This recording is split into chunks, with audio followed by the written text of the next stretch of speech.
Udumalai bus ஸ்டாண்ட்லேருந்து திருமூர்த்தி மலை bus stand ஏறக்கு 1 ஹவராக பஸ்ஸுக்கு வெயிட் பண்ணோம். பஸ்ஸே கிடைக்கல நாங்கள் போன நேரம் பார்த்து. நல்ல வேலை பஸ்ஸு கிடச்சி திருமூர்த்தி மலை கீழே போய் இறக்கி விட்டாங்க. அது ஃபுல்லாக போட் ஹவுஸ்லாம் சுற்றி பார்த்தோம், நல்லா இருந்துச்சு.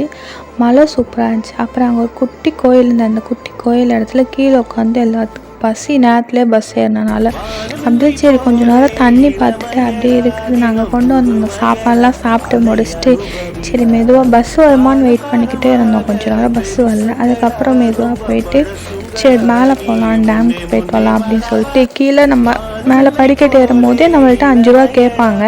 ஒரு பர்சனுக்கு 5 ரூபா கேட்பாங்க.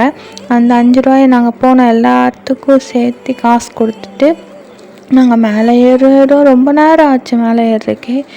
ஏறி முடிச்சு அதுக்கப்புறம் சின்ன குழந்தைங்களாம் எல்லாம் ஏறவே முடியல அப்படின்னு சொன்னோம். போகிறப்ப அதுவும் இல்லாமல் குரங்கு தொல்லை வேறு அவ்வளோ தொல்லையாக இருந்துச்சு. நாங்கள் சரி படிக்கட்டு ஏறி போகலாம் அப்படின்னு சொல்லிட்டு கீழே இருக்க தண்ணிலாம் பார்த்துட்டு நிறைய பேர் இந்த வாட்டி மாலை போடுற சீசன்னால் நிறைய பேர் வந்திருந்தாங்க. மாலைலாம் கீழே கூட்டமாக இருந்தாலும் மேலே போகலாம் அப்படின்னு சொல்லிட்டு மேலே ஏறிட்டோம். மேலே ஏறி போகும்போது குரங்கு வேறு நிறைய தொல்லை, எதுவும் வாங்கவும் முடியல, ஒன்றும் பண்ண முடியல. படிக்கட்டுலாம் பார்த்திங்கன்னா சின்ன வயசில் பார்த்தது, இப்போ தான் ஜஸ்ட் நான் போகிறேன். போய் பார்த்துட்டு அருவிலாம் போக போக அருவிலாம் சூப்பராக இருந்துச்சு, தண்ணி ஒழுகிறதெல்லாம் அதெல்லாம் பார்த்து முடிச்சுட்டு ஃபுல்லாக எல்லாமே பார்த்து முடிச்சிட்டோம். அங்கே அந்த குரங்கு தொலை தான் அப்பப்போ வந்து ஃபோன்லாம் பிடிங்கிட்டு போயிடுச்சு. ஆனால் போகிற வழியில் கூட்டமாகவே தான் இருந்துச்சு.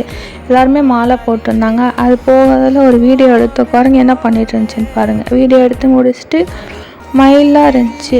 கீழே வந்தால் பார்க்கில் மயிலெலாம் பார்த்து முடிச்சுட்டு நிறைய புது புது கோயில் கட்டியிருக்காங்க. அந்த கோயிலெலாம் பார்த்து முடிச்சுட்டு சூப்பராக கட்டியிருக்காங்க. இப்போ தான் கட்டியிருக்காங்க அப்புறம் அந்த கோயிலை நல்லா பார்த்து முடிச்சுட்டு கீழே வந்தோம். பஸ் இறங்கி வந்து வீட்டுக்கு வந்தாச்சு.